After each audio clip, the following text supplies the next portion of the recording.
we are. Good morning, everyone.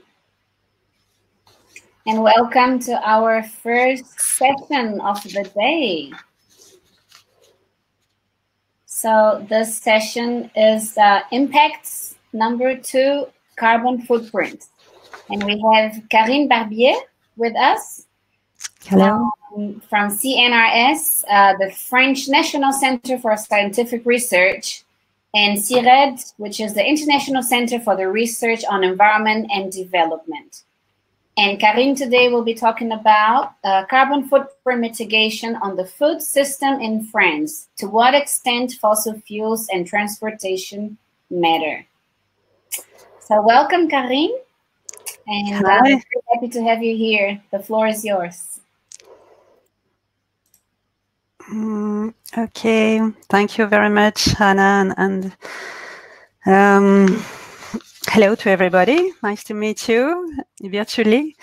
First of all, I would like of course, warmly thank the organizer for maintaining this conference. They managed to combine sufficiency and very nice stimulating presentation and discussion during this conference. So as Anna said, I belong to CIRED lab in France. And I will present this morning the first phase of our project addressing the carbon footprint of the French food system. So as anybody know here, limiting global warming to 1.5 degree requires a deep change in the dietary pattern and the entire food system from the farm to fork. I would add that the COVID-19 crisis raises forcefully the issue of the relocalization of food production, agricultural practice change, diet change, and more broadly, how to build a more resilient society. The project we are carrying out involves 2 stages. The first stage was to assess the current carbon footprint of the French dietary pattern, so that I will present some results this morning. And the second step, which is only beginning, aims to develop carbon neutral scenarios for the French food system by 2050. So this forward-looking, which is really what we wanted to do, this forward-looking vision required to adapt a comprehensive approach of the food system, and also to assess the relative contribution of the total footprint of the different stages of the food system. So agricultural production, processing, freight transport, distribution, out of eating, travel for household food purchase, and food preparation at home. So we really wanted to have the broad vision of the food system and all the energy consumption at each stage to be able then to have the possibility to build scenario on all of this system. So we have also choose to look at more deeply the transportation demand of the food system, and trying to map the importation flow of food products, the country of origin, the distances, transport mode, and so forth. So the combination of tools that we develop will permit to build 2050 scenario. As I say, this is the carbon impact of dietary lifestyle change and many change along the whole food chain from fork. So just to have a look of the scope of the study, the next slide show this scope of the food system that we consider. So at the top of the diagram, you have also, of course, the household food consumption, so the diet, the French diet on average. And it is a starting point for the analyst. And then we go upstream, and the food flow are in the middle with agriculture, production, and food processing. And on the right side, you have the transportation sectors, freight, and household travel for food purchase out of home heating. And on the left side, you have the place of food distribution and consumption. That is mainly services and residential sectors. And we managed to have all the energy consumption related to food consumption in these different buildings. So as I said just before, I will go through quickly, but we really need this global approach of the carbon footprint, and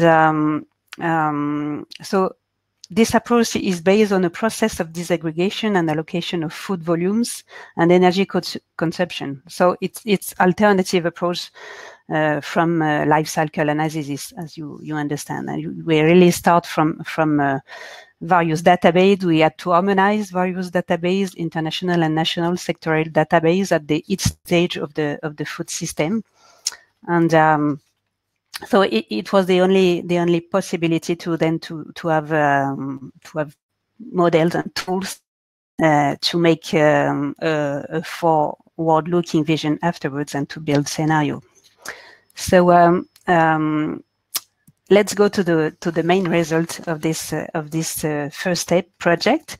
So here you have the total carbon footprint of the food system in France. It's about 163 million tons of CO2 equivalent. It's about nearly 25% of the whole carbon footprint of French people in France. So it was a little more or less expected, a little bit more than expected.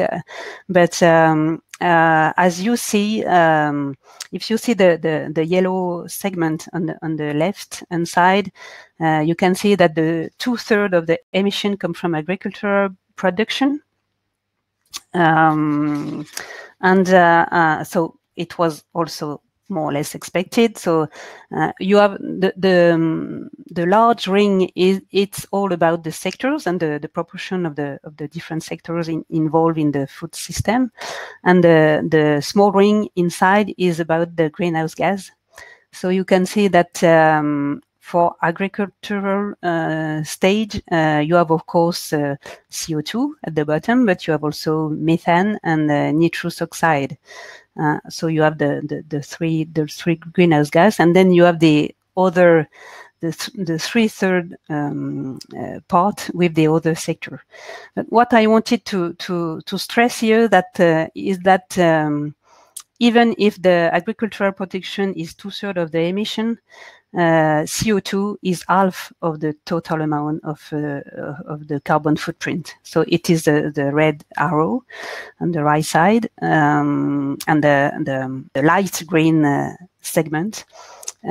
So it is my point, and what I want to stress this morning about this distribution of sector inside the food system. So let's go more into details. Here you have the greenhouse gas emission of the agricultural sector and the distribution between the direct emission and the indirect emission. Of course, you have the methane emission from enteric fermentation and livestock effluent in yellow. You have also the nitrous oxide emission from fertilizer, mainly, so nitrogen input in the agricultural soil, and also the production of nitrogen fertilizer. And then you have in gray the CO2 emission again. So a little bit in the direct emission and more in indirect emission. And on the right side, you have the energy consumption of the agricultural stage. And then you can see that half of the energy consumption is direct energy from all the processing and machinery at the agricultural stage, and half is indirect energy, so coming from mainly inputs, fertilizers and so on, and equipment also.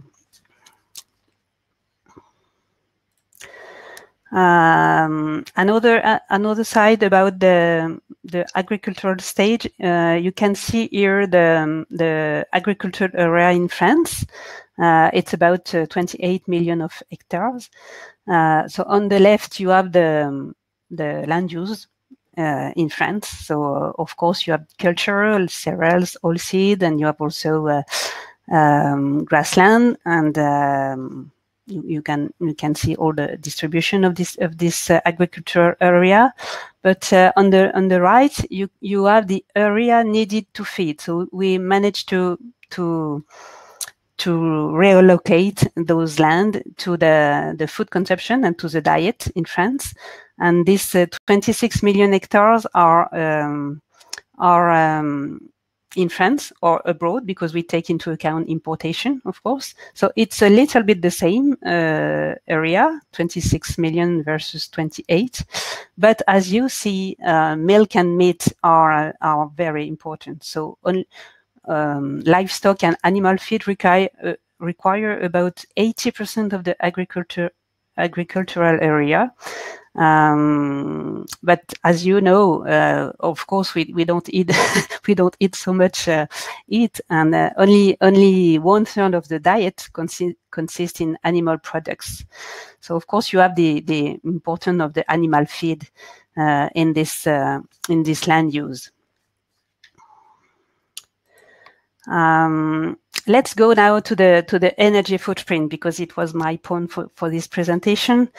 If you have a look at the energy footprint, you have a more equal distribution between sectors. Of course, you have still agriculture and food industry in yellow and orange, and then you have the transport sector, which are in black and gray. And as you see, the transport sector is the sector with the highest level of energy demand.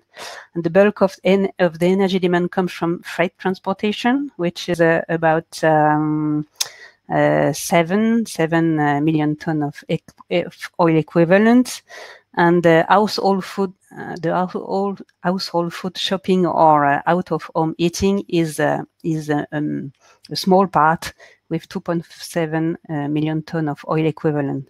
So that is, well, I said before that we have a special scope, a special focus on this question of transportation. I will come back again later, but so this footprint is quite important.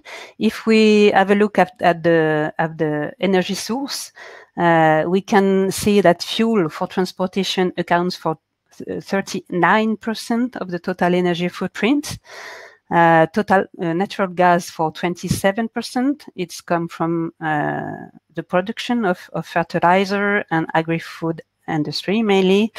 And also, of course, eating in building, eating at home, and eating in restaurant and any place where we get food or we heat, and then electricity account for 27%. So as you see, fossil fuel are the major part of this energy consumption.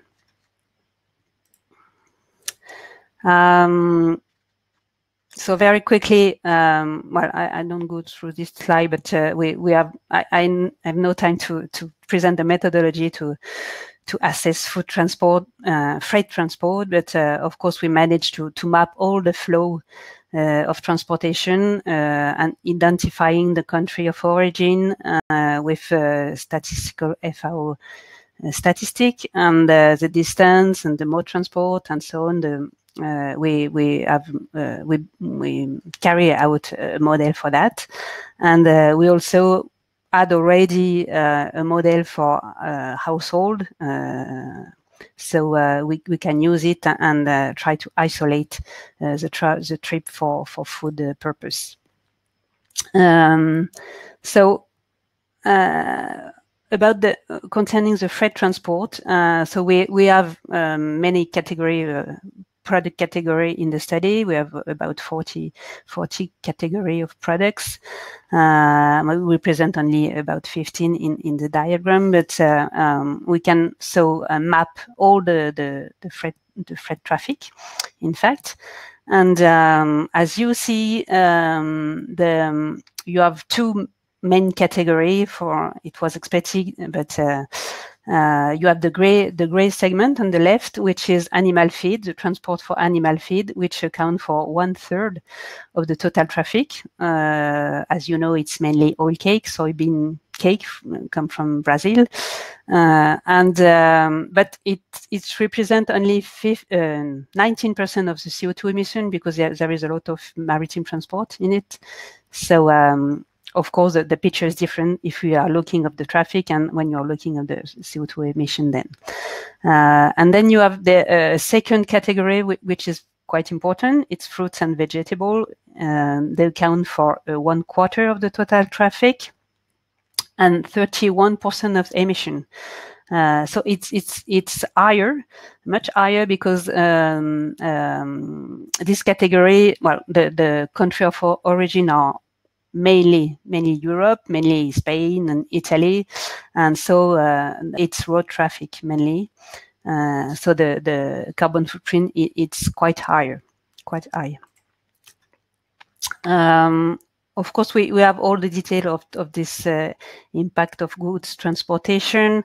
As you see on the left hand side, the first bar is the difference between modes. So you see that more of half of the traffic is maritime transport in blue. But if we have a look then to the CO2 emission, of course, this maritime transport it's much lower, and the road traffic is more important. And in reality, actually the 88% of the CO2 emission come from freight transport because of the road traffic. And then you have the same picture with energy consumption, and but we have three geographic origin. All the traffic from products grow in France.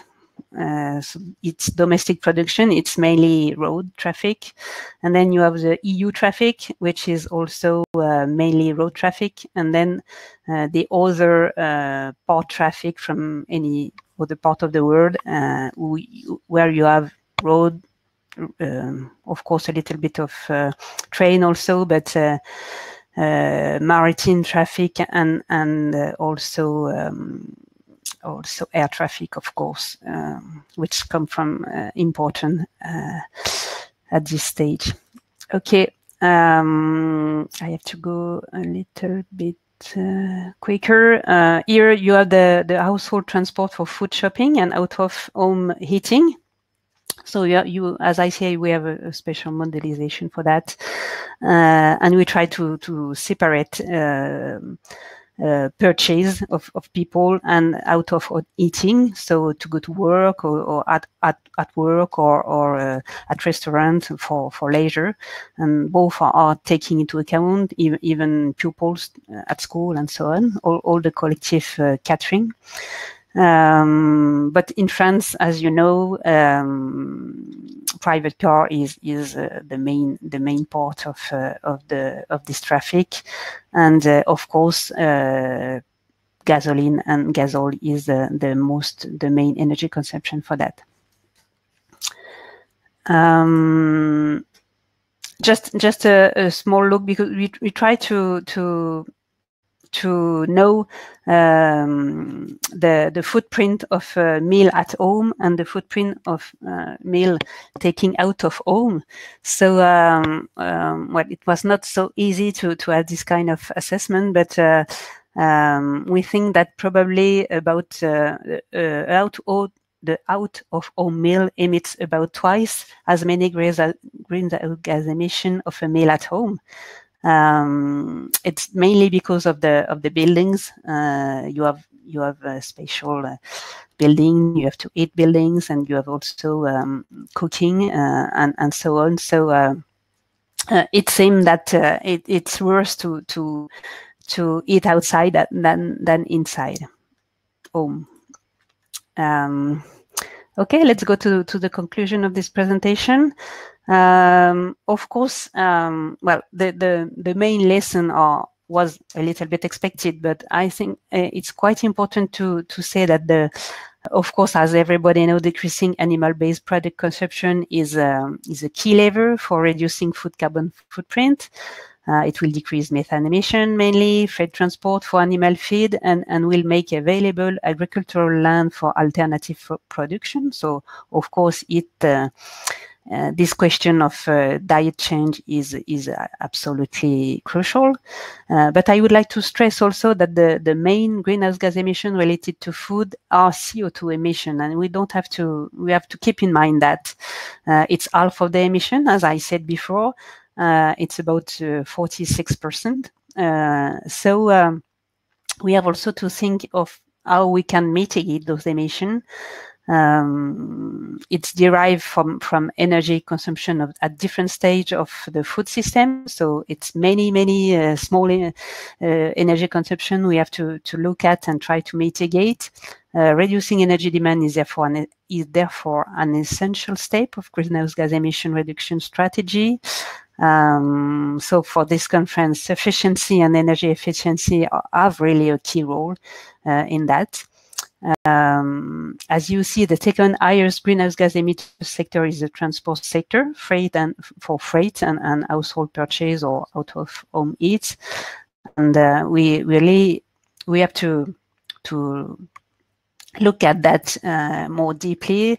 Bringing the production area close to the place of consumption is therefore a major issue. It depends on the diet, of course, on if we are able to choose more local products and so on, and also to optimize this distribution chain. The greenhouse gas emission mitigation potential of favoring domestic production and season food is quite important for fruit and vegetables, of course, and changing the food distribution pattern. All this mitigation potential are not enough explored yet, and I hope that our project and mainly the second step that I can present now, but we are working on it, and we try to contribute to this and to have. We have now the methodological tool to make scenario, and we try to build a neutral carbon scenario for France for 2050. And we try to see and to reveal the trade-off between local production and the carbon footprint of transportation, and also to have mainly we can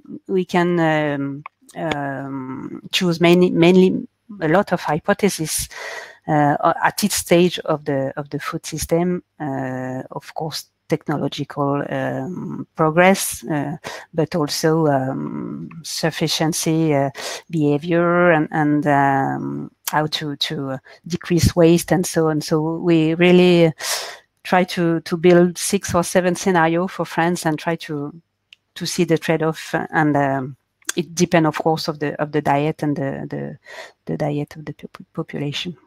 Thank you very much for this presentation. I just wanted to say that you can download the presentation of this of the result of this first step of the study. It's on the CIRED site, but I can also send you the PDF. It's about 26 pages, so it's quite easy to read. Thank you very much.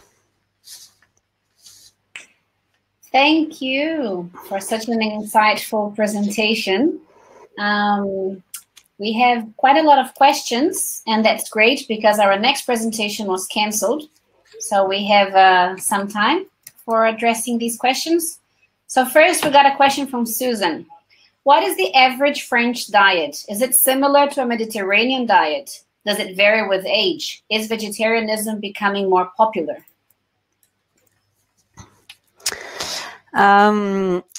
So it's not really a Mediterranean diet. As I said, about 1/3 is animal-based products. So and it's so it's we have well I could show a picture for that, but it's about we have it's about 2,000 kilo by day, and half is solid food and half is also beverage. So it's important also to have a look at that, and because it it can contribute to greenhouse gas emission, transportation, and so on. We have still very few vegan or vegetarian people. It's growing a little bit, but it's not that much important. Of course, as everywhere else, it's mainly young people and women who are switching to vegetarian diets, but it's not well so important on average for the population. Thank you. We have a question by Søren. I hope I'm pronouncing it correctly. Do you include the indirect CO2 emissions due to the land area used? For example, comparing it with the carbon storage potential in its natural state via forests. So do you include the indirect CO2 emissions? We didn't in this first step stage of the study. So in the cardboard footprint that I presented, it's not included, but now we have a special work on that. And for the scenario, we will do that with one colleague of me, Patrice Dumas from CIRAD and CIRED. Is a specialist of that, and we will include the land use change either for European and French products, but also for international products. And we will have also the very detailed map of the surface area use for all the products. But it's a new step. Yeah. A question from Caroline.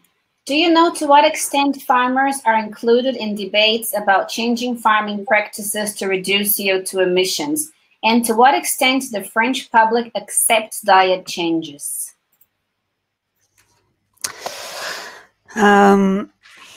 Well, of agricultural sector is quite important in France, a political importance. But well, the farmer situation are very different. You have very big farmers growing cereals in the place around Paris and so on, and you have very small farmers with livestock and so on. So the social situation are very different, and the economic power and political power are very different also. So for the main trade union, farmer trade union, which is cereal grower,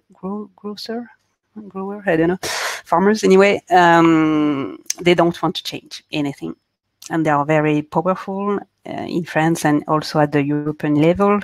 But you have now a lot of farmers who switch of agricultural practice to organic production, for example, but it's still not enough. It's still a small part of the farmers, unfortunately.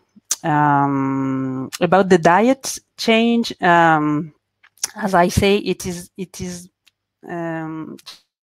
but quite slowly. Everybody, well, a lot of people know that for example, animal products have consequences, and but we in another project with Brazilian, we try to work with anthropologists, and we make some survey on that, and but we are focusing on I would say low revenue household. Or medium low revenue, and it's still a difficulty to switch to vegetable protein, for example, because meat is still a question of status, social status, and even for mainly for a lot of people, for workers and so on. So there is a long way.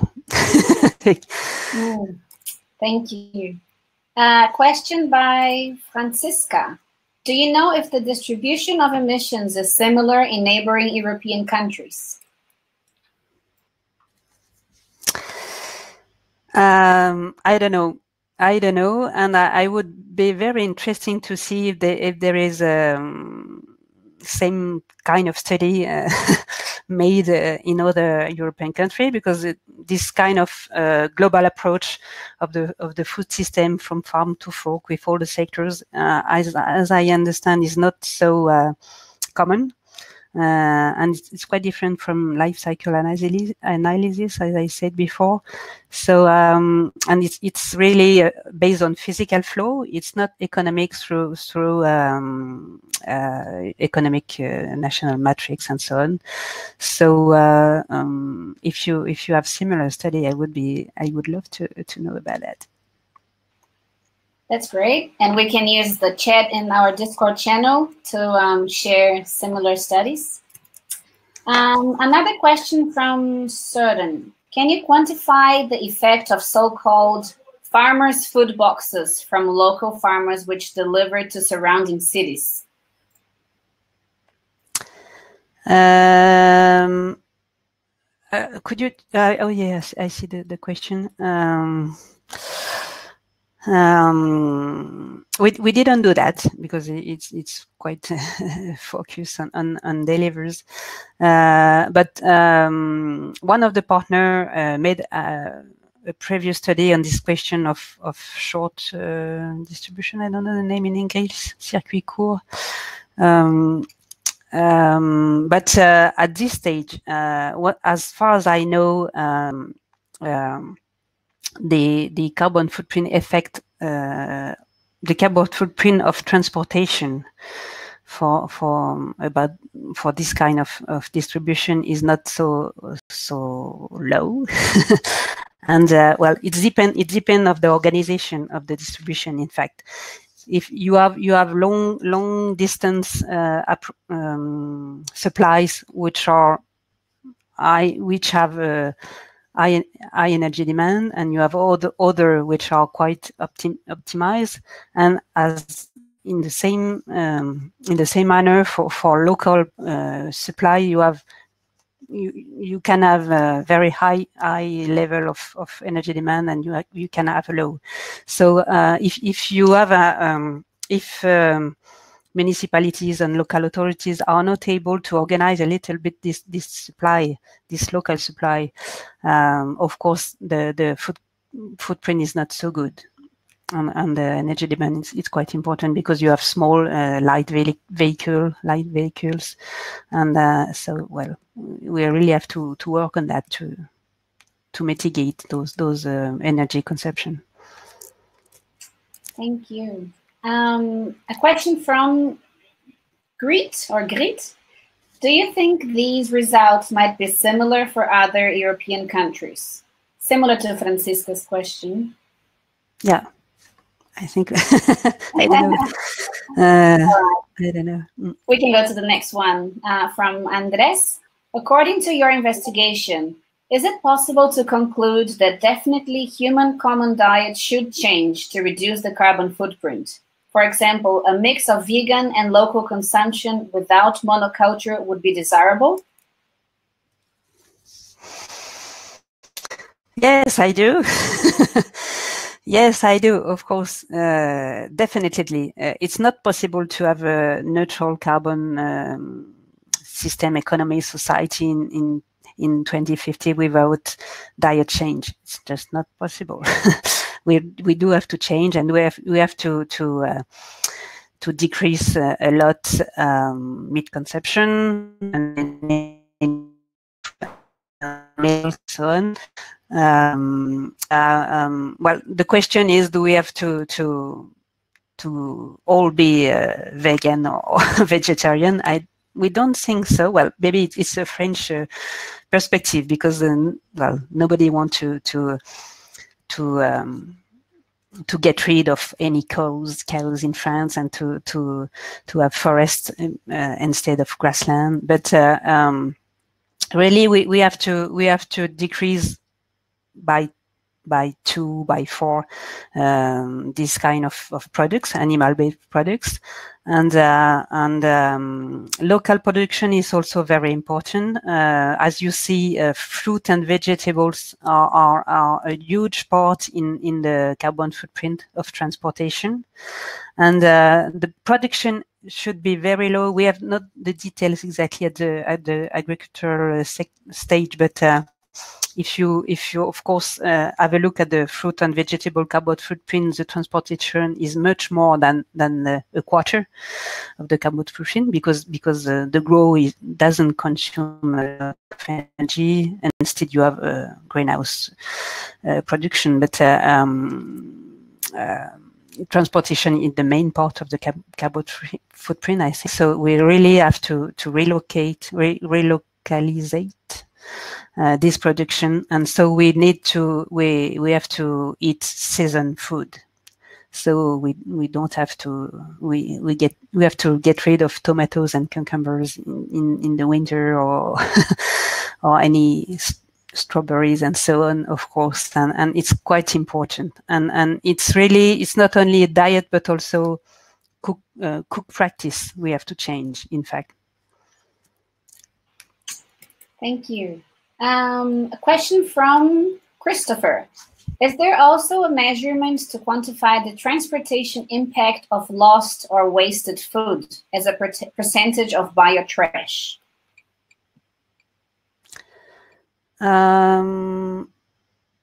Sorry, could you repeat the question? I didn't see it. Sure. Christopher, he's asking, is there also a measurement to quantify the transportation impact of lost or wasted food?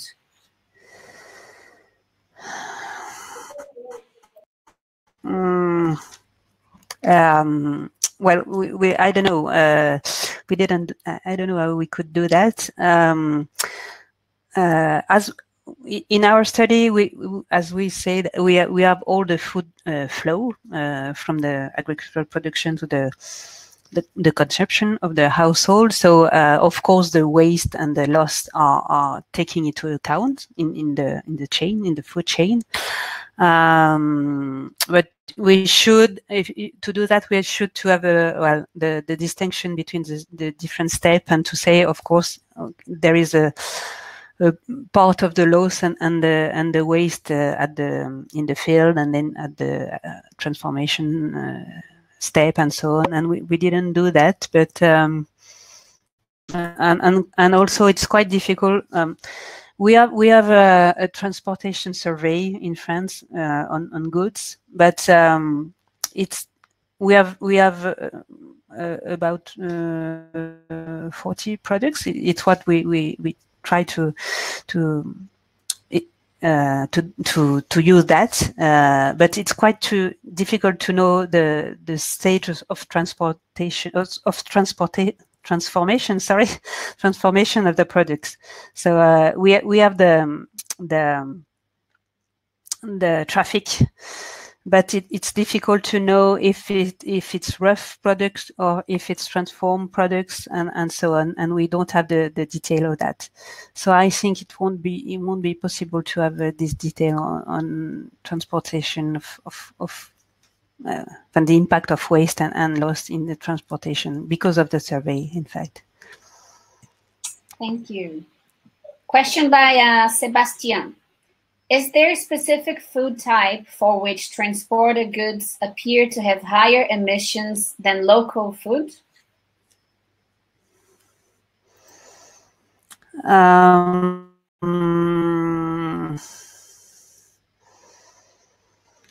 A good question.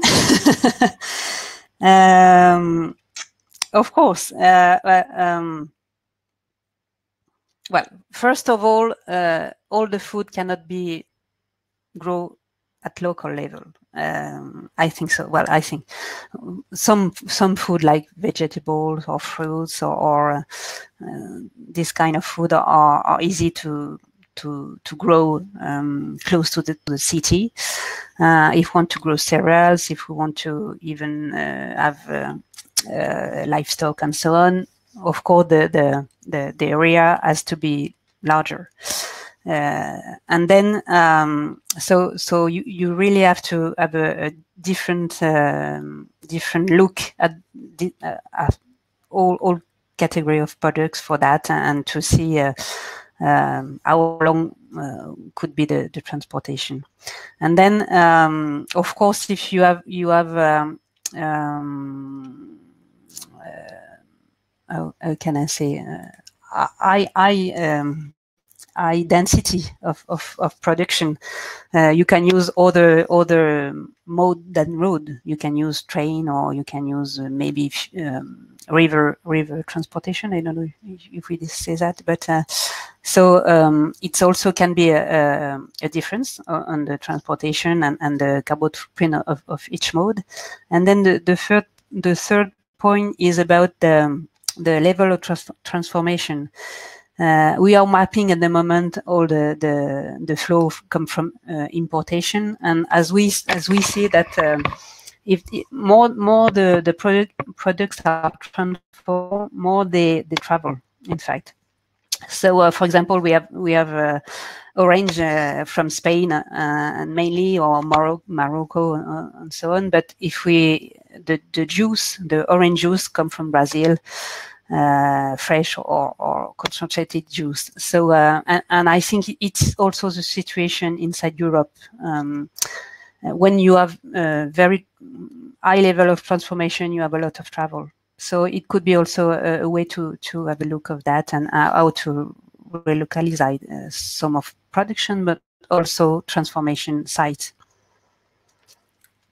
Thank you. So I'll ask 3 more questions. Is that all right with you? Mm-hmm. And then I invite everyone else to submit their questions in our Discord channel. So one question from Inigo. What are the main differences you find with methods based on MRIO? And MRIO, for those who don't know, is multi-regional input-output.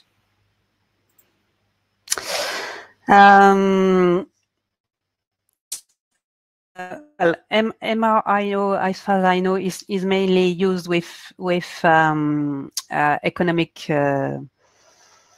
balance, national balance, and so it's of course very interesting to have this kind of methodology for compare countries, for example, or compare region of world, because you have all the vision of all the country vision, and you can like ExioBase or thing like that. So it's quite interesting. But if you have a more deep look at the flow, I think you need physical flow. So you have to switch from economic indicators to physical indicators, and then it's not so easy to use MRIO. We can use, for example, this kind of methodology, I would say, for transport flow and importation, because we try to go to of course the country exporters to France, but then most of the traffic come from Rotterdam or other European ports. So we have to go to the upstream country. I don't know if you understand me. You have to go to second order and maybe to third order to find the origin country. So I would say it could be useful in this situation to have a sort of MRIO methodology, really to have a nice mapping of the international exchange. But I don't know if it's exactly what you wanted to say or to ask.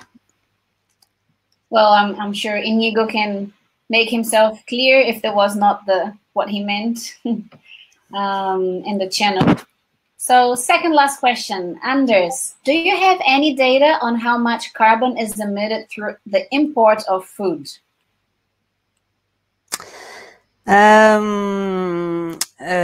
Yes. Well, we are working on that at the moment. It's not in this document, but in fact, our project is funded by the Minister of Agriculture, the Minister of Ecology, and also the ADEME, the French Agency for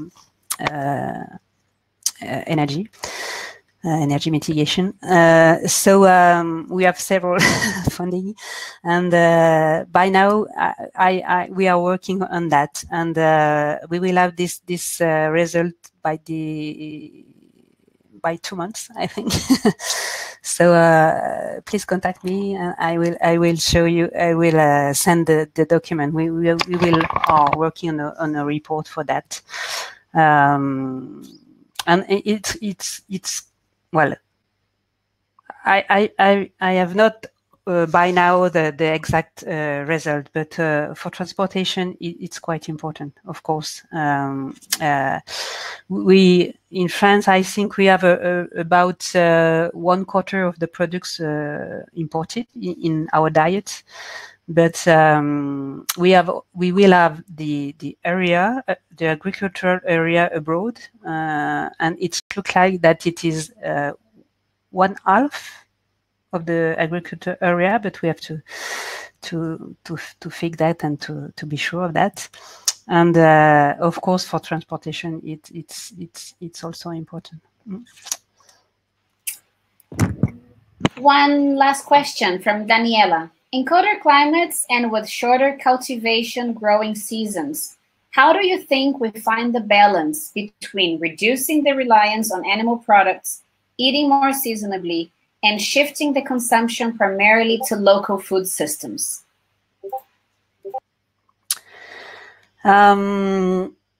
Well, of course, as I said before, if you have a look at the chart of the carbon footprint, this question of meat is essential. I think we really have to change diet and